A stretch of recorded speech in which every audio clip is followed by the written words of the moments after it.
Gran Cruzada fue el periodo de la historia del Imperio de la Humanidad en el que, desde el año 798 del milenio 30 al año 5 del milenio 31, se expandió por casi toda la galaxia, buscando unificar a todas las antiguas colonias humanas bajo el control de un solo gobernante, el Emperador.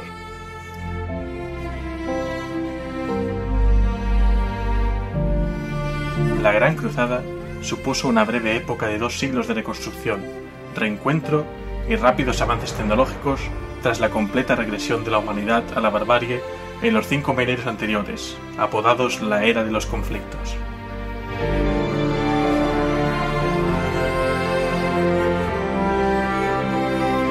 Este fue un tiempo en que el Señor de la Humanidad aún vivía en el sentido convencional de la palabra y dirigía a su pueblo en persona.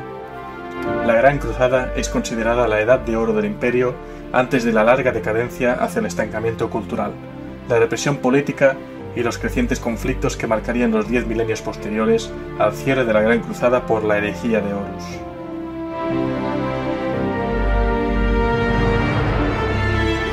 El Emperador de la Humanidad buscaba unir a toda la especie humana bajo una misma égida tras la larga noche de la Era de los Conflictos, y acabar con todos los conflictos entre humanos.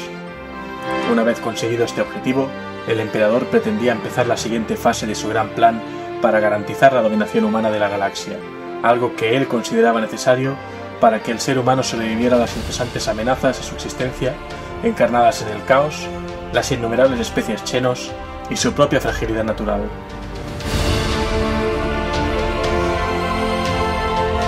Para llevar a cabo la Gran Cruzada, el Emperador creó a las legiones Astartes, que posteriormente formarían la base del Adeptus Astartes, y al ejército imperial, a modo de una fuerza de apoyo y guarnición para conservar las conquistas de los marines espaciales. La Gran Cruzada había comenzado.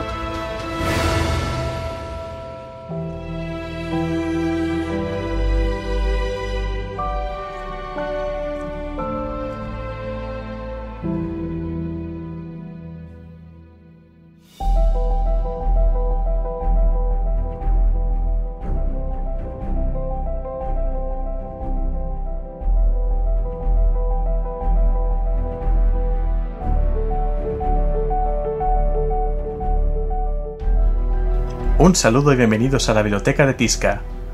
Os está hablando Helios y en este quinto podcast voy a hablar de la Gran Cruzada. Como ya sabréis, este es un programa en el que pretendo transmitir, dar a conocer el trasfondo del universo de Warhammer 40.000 y podéis escucharme en Spreaker Radio, en iTunes y en iVoox, vuestro kiosco de podcast online.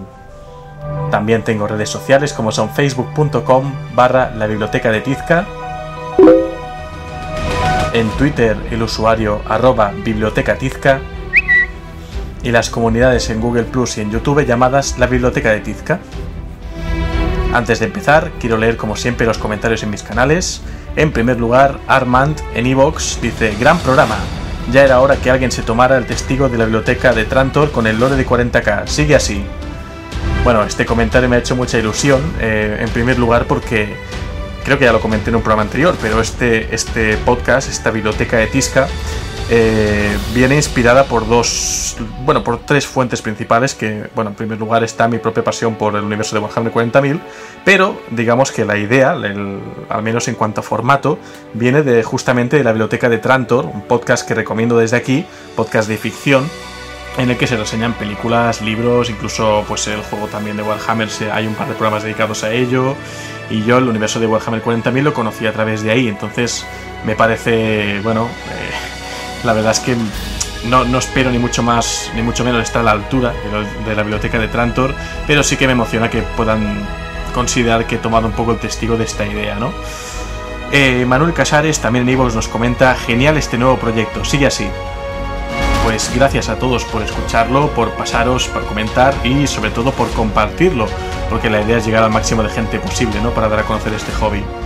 Y antes de continuar, quiero presentaros el canal de iVoox, el diario de Ibram Gaunt, obra de la cual he recibido un fragmento a modo de microrelato y que he incluido en la Biblioteca de Tizca, ya que apoyo gustoso proyectos con la misma filosofía que los míos y más si se ambientan en el mismo universo sin pisarnos, digamos, ¿no? Podéis encontrar el relato en iVoox, en mi canal de iVoox, y también os recomiendo pasaros por el propio suyo, ¿no? El diario de Ibran Gaon. Gracias por enviarlo y bueno, espero que el haberlo referenciado aquí le dé un poquitín más de visibilidad.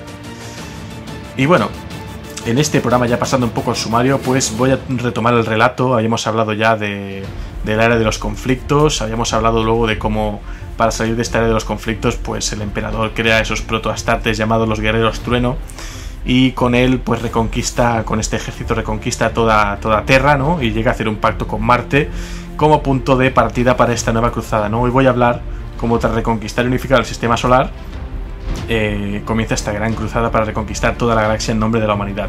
Así que tocará tratar el tema de la creación del Astronomicon, de la gestación y disgregación de los primarcas y de la creación de los adeptos astartes. Así que llegan los marines espaciales a la biblioteca de Tizca y esto va a ser un programón, ¿no? En cuanto a temario, así que vamos allá.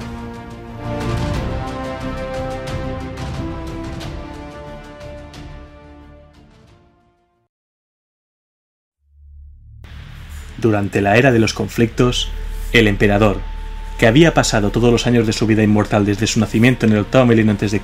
buscando guiar a la humanidad a un destino mejor, permaneció en la vieja tierra, dominada por los belicosos tecnobárbaros. Atrapado casi permanentemente por las enormes tormentas disformes que atravesaron la galaxia durante los 5000 años que duró esta larga noche, durante la cual el comercio y la comunicación astropática a través de la disformidad fueron imposibles. Negándose a permanecer impasible, mientras la humanidad sufría durante estos años oscuros, el emperador pasó este tiempo realizando intensas investigaciones biológicas sobre el genoma humano en sus ocultos laboratorios del Himalaya, buscando una forma de reunir definitivamente a toda la humanidad para que pudiera perseguir una vez más su destino y dominar toda la galaxia como otras especies inteligentes como los Eldar habían hecho antes. El emperador, quien no empleaba ese título aún, siempre había trabajado para fomentar este plan desde las sombras y empleando una larga lista de diferentes identidades a lo largo de los milenios, algunas de ellas muy famosas en su época. Pero para salvar a la humanidad del desastre de la era de los conflictos, se hizo evidente que tendría que tomar un papel mucho más activo y visible que antes si quería salvar a la raza humana de la extinción. El resultado de su trabajo científico fue la creación de los primeros supersoldados genéticamente modificados, los guerreros trueno, que servirían como modelo a perfeccionar el desarrollo posterior de los marines espaciales, los cuales serían menos poderosos, pero mucho más estables mental y físicamente. Utilizando estas primeras tropas, el emperador emprendió las guerras de unificación sobre las tribus tecnobárbaras y los estados-nación de Terra, obligándoles a unirse bajo un único gobierno, representado por un estandarte repleto de relámpagos y por él mismo, que adoptó el título de Emperador de la Humanidad tras años de salvajes combates.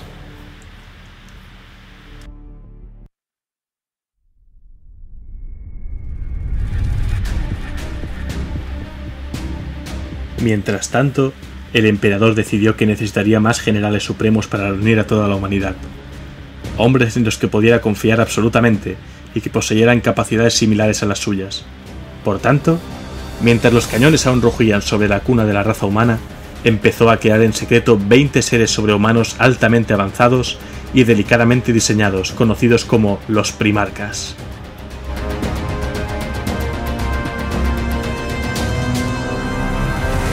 Estos superhumanos, creados a partir del genoma del propio emperador, serían el siguiente paso en la evolución humana y guiarían a los ejércitos reunificadores por la galaxia cuando llegase la ocasión de zarpar hacia las estrellas. Estos hijos del emperador fueron los siguientes: Lionel Johnson, Fulgrim, Perturabo, Yagatai Khan, Leman Russ, Rogal Dorn, Conrad Kurz, Sanguinius, Ferrus Manus, Angron, Robot Gilliman, Mortarion, Magnus el Rojo, Horus Lupercal, Lorgar Aurelian, Vulcan, Corvus Corax y Alfarius Omegon. Dos más, aparte de los 18 que he nombrado, completaban estos 20 primarcas, pero los dos no mencionados fueron purgados de los registros del Imperio y por lo tanto no tenemos información hoy en día sobre quiénes fueron, ni tampoco del motivo de su propia eliminación de los archivos históricos. Sin embargo, Los poderes ruinosos del caos temieron que los planes del emperador socavasen su poderío en el Immaterium, y lograron atravesar las defensas arcanas que protegían los laboratorios subterráneos y teleportar las cápsulas de gestación donde estaban los inmaduros primarcas hasta distintos mundos humanos más o menos alejados de Terra por toda la galaxia. Al hacerlo, contaminaron algunos de ellos con un leve toque de corrupción que florecería con el tiempo. Al afrontar este revés, el emperador decidió cambiar sus planes, o al menos adelantarlos, así que reunió el material genético que había sobrevivido al robo de los primarcas y lo empleó para cultivar 20 variantes de semilla genética que se usaría para generar los 19 implantes necesarios para transformar a un adolescente varón apto en uno de los guerreros sobrehumanos conocidos como Astartes en el lenguaje alto gótico. Así nacieron los primeros marines espaciales. El emperador creó 20 legiones de Astartes a partir de esas 20 semillas genéticas originales y de reclutas de las regiones de Terra que iba sometiendo. Una vez calmadas las tormentas de la disformidad y conquistado todo el sistema solar por las armas y la diplomacia, el emperador zarpó para continuar sus planes de dominar la galaxia. Así pues, de cada primarca se creó una legión que heredaría parte de su semilla genética. De Lionel Johnson nacerían los primeros, posteriormente llamados los Ángeles Oscuros. Fulgrim sería la semilla para que nacieran los hijos del emperador. De Perturabo nacieron los Guerreros de Hierro. De Yagatai Khan nacieron los Cicatrices Blancas. De Leman Rush nacerían los Lobos Espaciales. De Rogaldorn, los Puños Imperiales. De Conrad Kurz, los Amos de la Noche. De Sanguinius, los Ángeles Sangrientos. De Ferrus Manus, los Manos de Hierro. De Angron, los Devoradores de Mundos. De Robot Gilliman, los Ultramarines. De Mortarion, los Incursores del Crepúsculo, posteriormente llamados Guardia de la Muerte. De Magnus el Rojo nacerían los 1000 hijos. De Horus Lupercal, los Lobos Lunares, posteriormente llamados Hijos de Horus y, tras su herejía, rebautizados como la Legión Negra.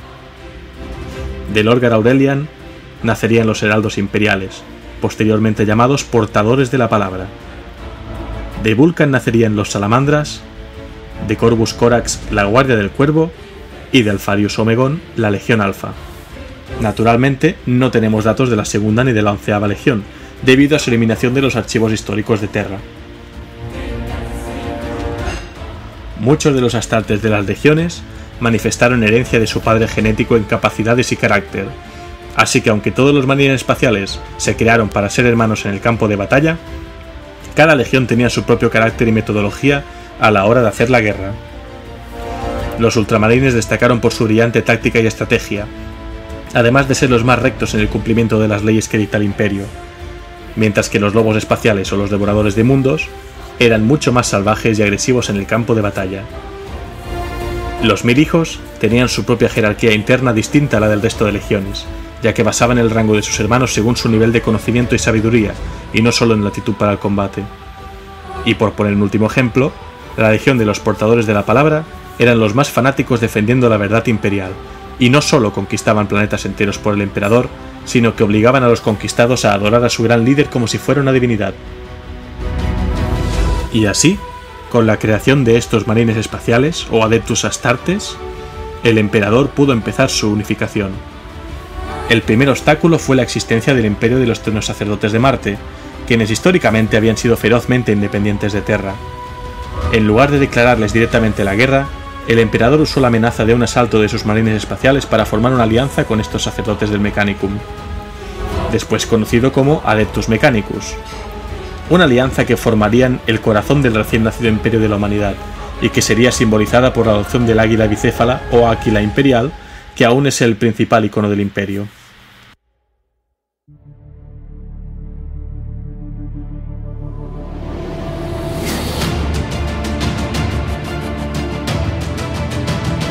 A pesar de su desdén por su dependencia de la religión y la potenciación cibernética de sus cuerpos, El emperador sabía que necesitaría los grandes manufactorums, la producción mecánica y el antiguo conocimiento tecnológico de Marte para crear la fuerza militar necesaria para reunificar a la humanidad de toda la galaxia, y lo incorporó a su imperio.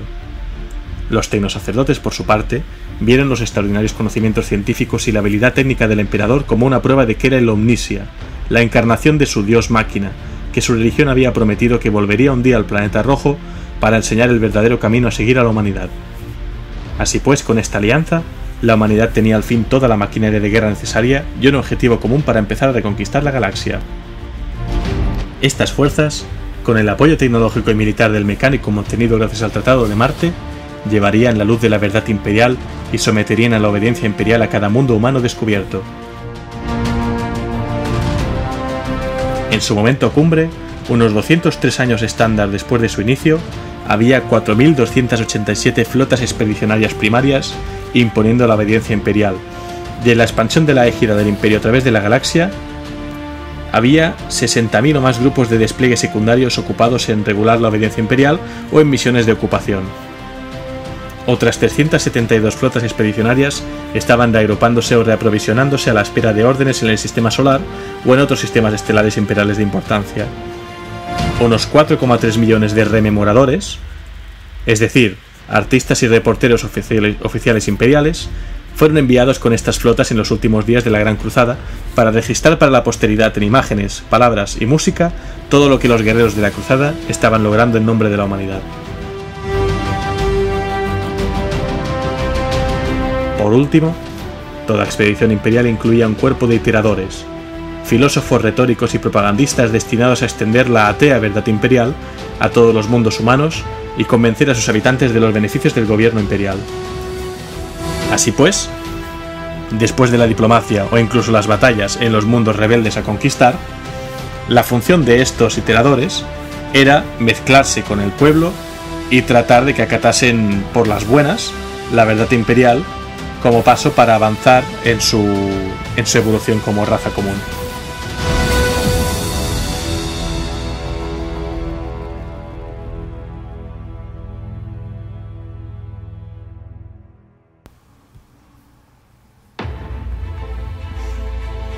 Bueno, habiendo hablado un poco de cómo empieza esta gran cruzada, hay que hablar de cómo se hace para que todas estas naves, estas flotas expedicionarias, viajen por la galaxia bien coordinadas. Para ello habrá que hablar de lo que es el Astronomicon. El Astronomicon es un faro psíquico que los navegantes usan para pilotar las naves espaciales del Imperio a través del, en otro caso intransitable, caos del espacio disforme. Al ser generado con energía psíquica, existe dentro del universo psíquico de la disformidad. Es el deber de la Adeptus Astronómica mantener todos los aspectos del Astronomicon, incluyendo entrenar a aquellos que lo harán funcionar. La luz psíquica del Astronomicon es proyectada desde Terra, desde la cámara del Astronomicon, y este es alimentado por los psíquicos entrenados por la organización.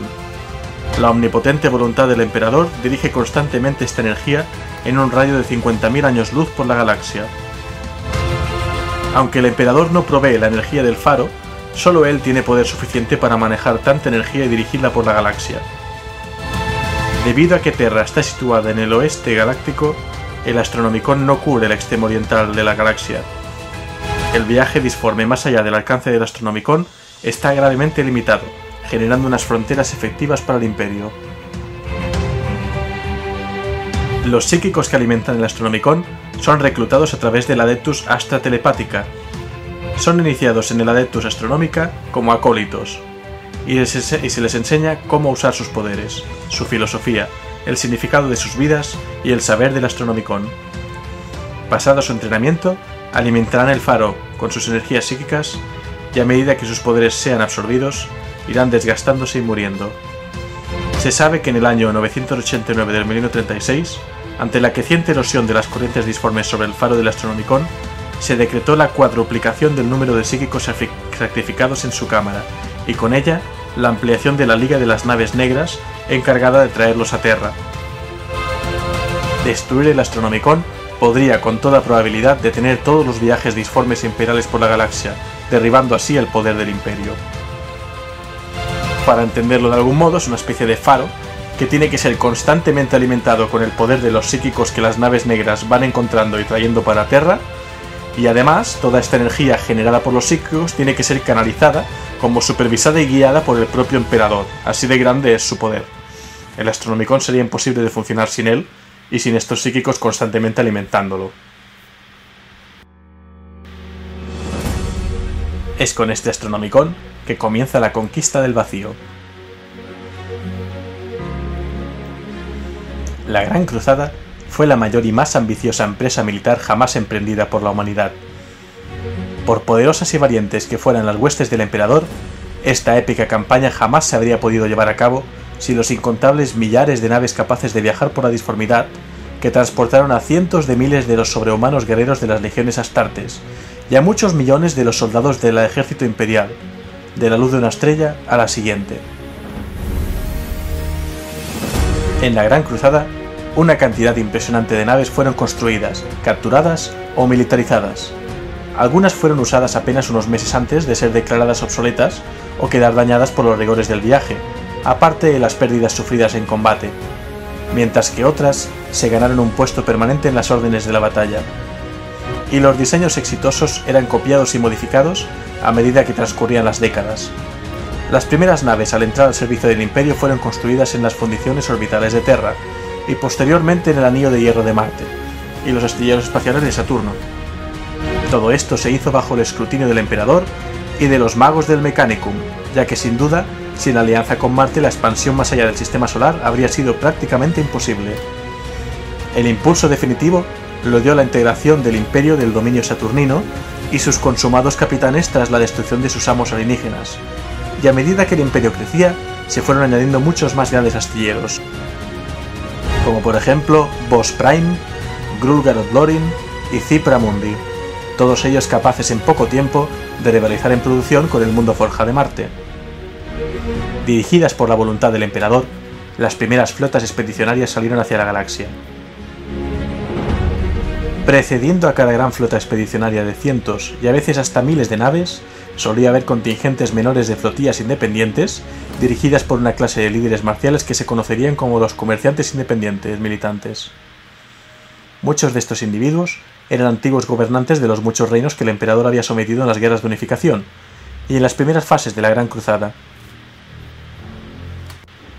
Se les había ofrecido una dura elección: inclinarse ante el emperador y jurar servir a la Gran Cruzada o morir.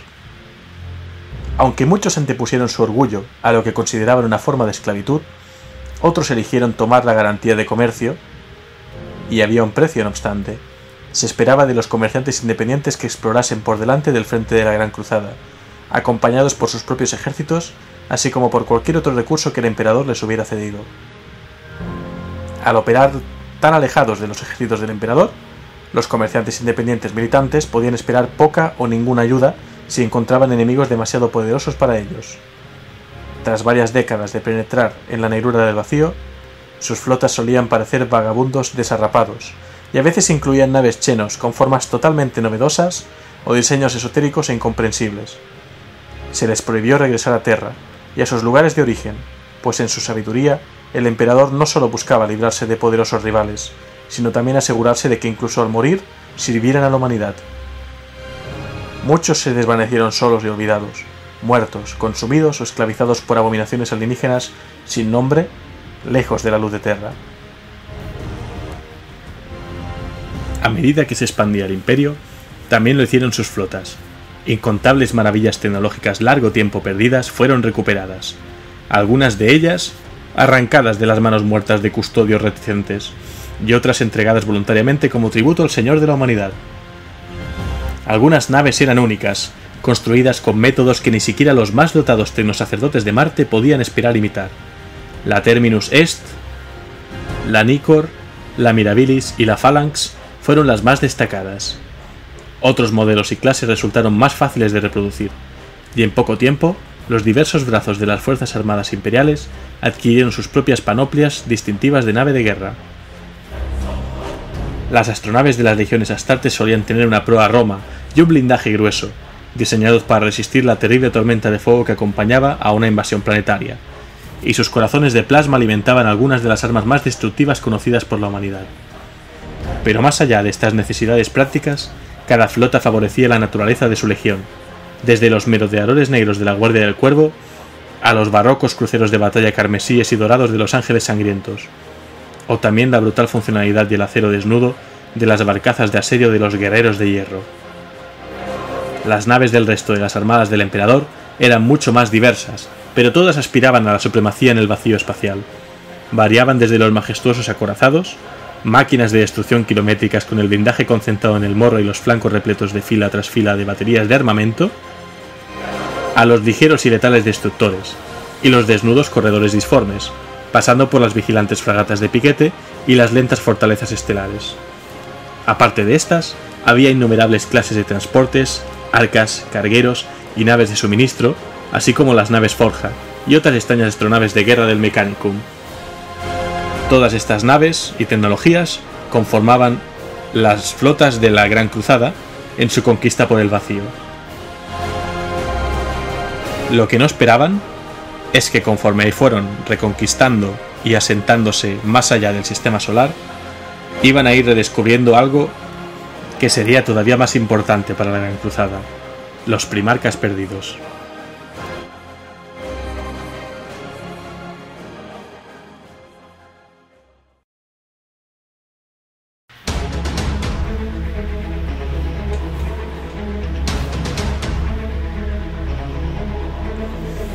Incluso con el acceso a las vastas flotas de astronaves y suministros militares que las forjas de Marte podían producir, la expansión hacia la galaxia desde Terra era lenta, debido principalmente a la falta de mano de obra y de líderes experimentados.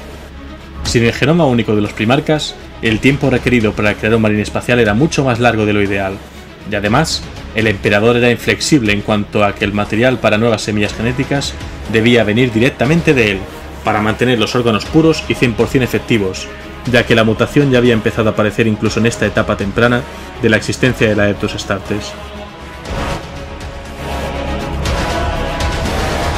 Poco después de haber emprendido su gran cruzada, el emperador se reencontró con uno de sus primarcas perdidos en el cercano mundo minero de Cathonia, Horus Lupercal, quien en el futuro sería el señor de la guerra de la cruzada. Al ser el primer primarca redescubierto y retomado a sus brazos, entre él y el emperador pronto surgió un lazo verdaderamente único de amistad y amor familiar, salvándose mutuamente la vida en varias ocasiones. Horus recibió el mando de la 16ª Legión de Marines Espaciales, los Lobos Lunares, y rápidamente decidió tomar la mayoría de sus futuros reclutas de su mundo natal, un precedente imitado por casi todos los primarcas encontrados después. Con la producción de marines espaciales incrementada, la Gran Cruzada comenzó a coger fuerza y el imperio de la humanidad absorbió planetas enteros, bien por negociación o bien por la fuerza si no había más remedio a su causa. En cada mundo se introdujo también la verdad imperial, la filosofía escogida por el emperador y el cimiento de la cultura imperial, que era marcadamente atea y rechazaba todas las formas de religión o espiritualidad como supersticiones que debían ser reemplazadas por el frío racionalismo del progreso científico, es decir, todo lo contrario a lo que vemos ahora en el milenio 41. Aunque el emperador detestaba la guerra, entendía que si la humanidad quería sobrevivir a los rigores de un universo hostil, debía mantenerse unida, incluso si esa unificación debía ser impuesta en determinadas circunstancias.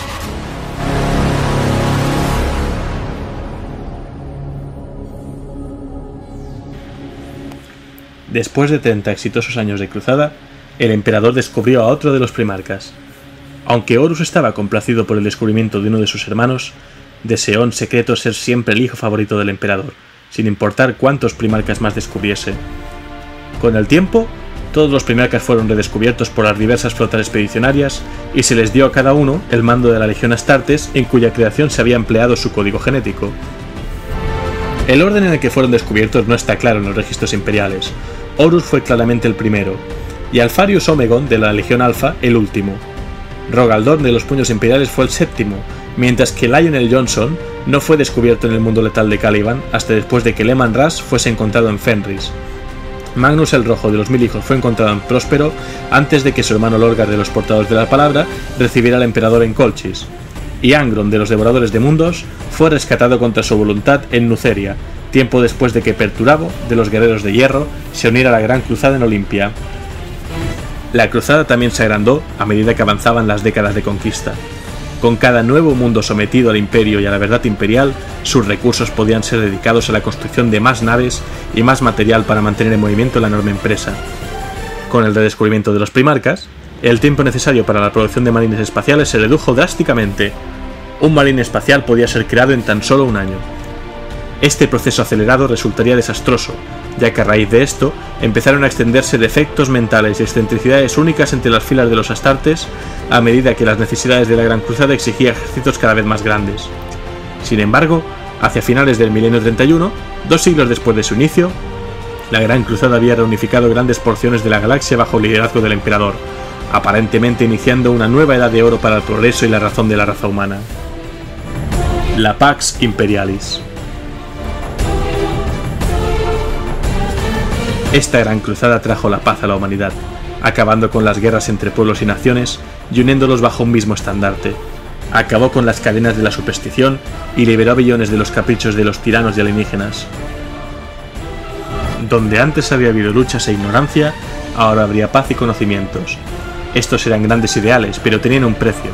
La humanidad tuvo que ser arrastrada a la iluminación y muchos intentaron devolverla a las sombras desde las antiguas costumbres ignorantes y discordantes.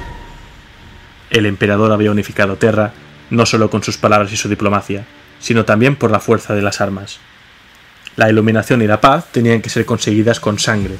Esta era la verdad básica de la Pax Imperialis, y cuando la Gran Cruzada zarpó hacia las estrellas llevó consigo esta verdad. Pero no era solo en la guerra abierta donde se había de pagar el precio de la sangre por la paz universal. Los enemigos del imperio eran muchos, y antes incluso de que Horus le diese la espalda al emperador, hubo algunos que cultivaban la traición en sus corazones y que pronunciaban palabras de lealtad mientras sembraban discordia.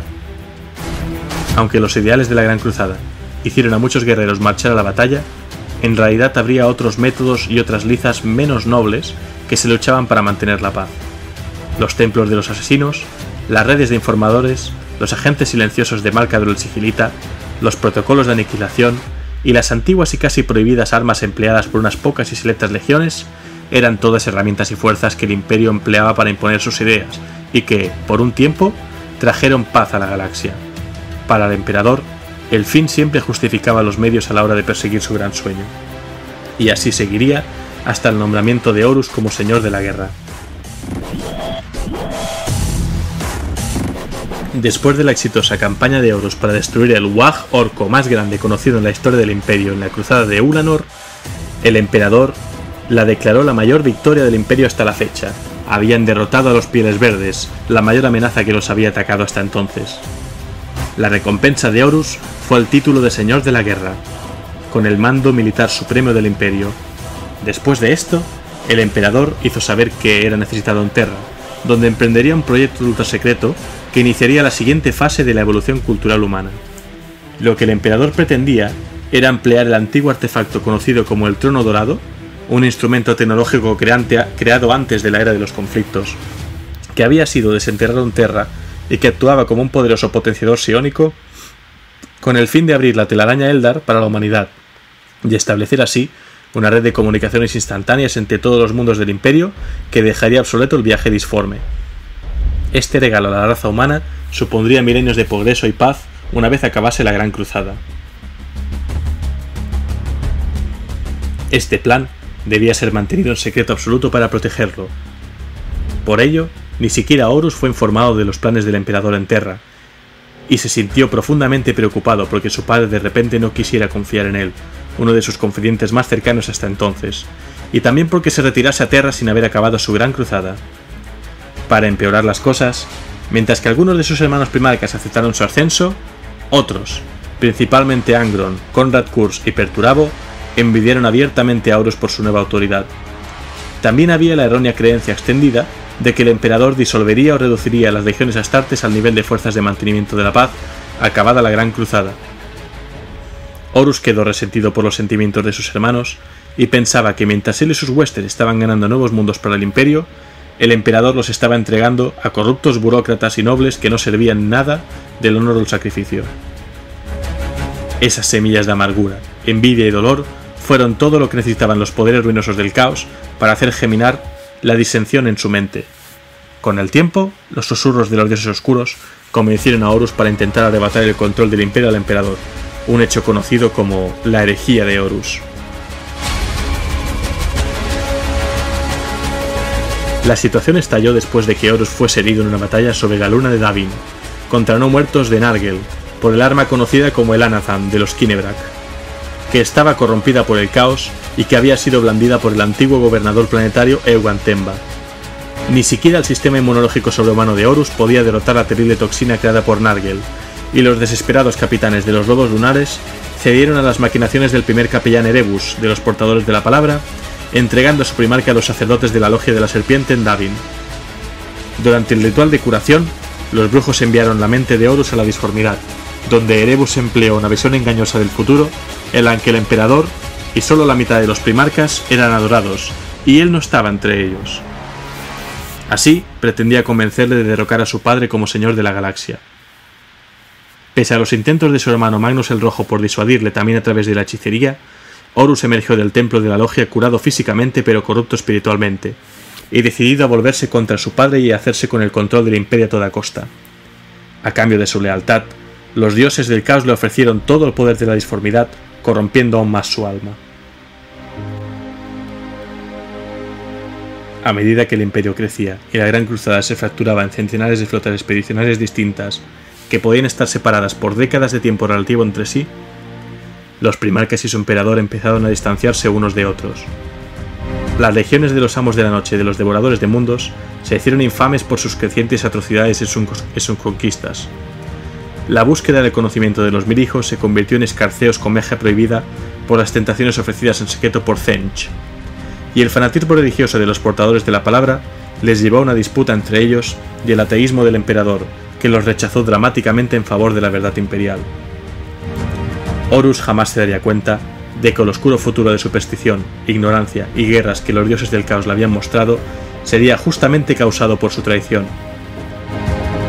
La herejía de Horus acabaría con la muerte del Señor de la Guerra, el exilio de las 9 legiones traidoras al ojo del terror y la cuasi muerte del emperador tras su internamiento en el trono dorado. Irónicamente, el mismo instrumento por el que había esperado abrir a la telaraña y crear una nueva edad dorada para la humanidad. Así, terminaría en el milenio 31 la herejía de Horus, poniendo fin a la Gran Cruzada, y comenzando la lenta pero constante decadencia del imperio de la humanidad hasta el periodo actual en el milenio 41.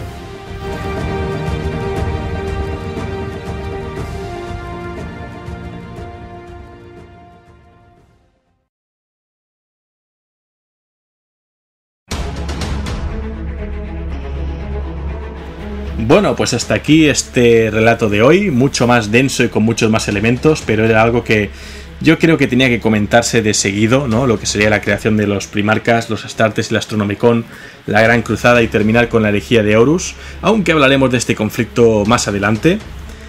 Y bueno, espero que os haya gustado este quinto podcast de la Biblioteca de Tizca. Sabéis que podéis escucharnos en Spreaker Radio, en iTunes y también en iVoox, y que tenemos nuestras redes sociales, facebook.com/la Biblioteca de Tizca, en Twitter el usuario @bibliotecatizca, y en Google Plus y en YouTube las comunidades llamadas la Biblioteca de Tizca. Gracias como siempre al sitio web Wikihammer 40.000 por brindar la útil información. Y si queréis visitarlo de primera mano, la dirección es http://es.warhammer40k.wikia.com. Y antes de irme, hoy voy a hacer otra recomendación. Si el otro día recomendé videojuegos, hoy va a tocar recomendar juegos de miniaturas, que de esto es de lo que va todo a fin de cuentas, ¿no? Vengo a recomendar la caja de iniciación Dark Vengeance, la venganza oscura. Este producto de Games Workshop incluye 50 miniaturas representando dos bandos enfrentados, los dados, reglas y plantillas necesarios para jugar, y un reglamento de bolsillo de Warhammer 40.000. Los marines espaciales del capítulo de Los Ángeles Oscuros, la primera legión del Imperio de la Humanidad, se enfrenta contra sus hermanos díscolos, los marines espaciales del caos apodados como la Masacre Carmesí. Las miniaturas representan escuadras tácticas, escuadras de exterminadores del ala de la muerte, motos ala de cuervo, un bruto infernal, elegidos del caos y los héroes que comandan ambas facciones. Lo único no incluido son las herramientas para montar las miniaturas, es decir, un cúter y pegamento plástico, aunque unas tenacillas también se agradecen para sacar las piezas de la matriz más limpiamente, y tampoco se incluyen las pinturas y pinceles para pintarlas si es que pensáis hacerlo. No es necesario, pero siempre queda mejor. Es de lejos la mejor opción para iniciarse en esta afición de los juegos de miniaturas del universo de Warhammer 40.000, porque por menos de 100 euros, aproximadamente cuesta 85 oficialmente, seguramente lo puedes encontrar un poco más barato en algunos sitios, conseguís 2 pequeños ejércitos, sus reglas y todo el material necesario para jugar al juego de miniaturas. Y bueno, las miniaturas son fáciles de montar y tienen muy buena calidad. Así que con esta recomendación, hoy de hobby, voy a despedirme, espero que os haya gustado y bueno, os ha estado hablando Helios contándoos un poco más de este trasfondo de Warhammer 40.000. Hasta el próximo programa.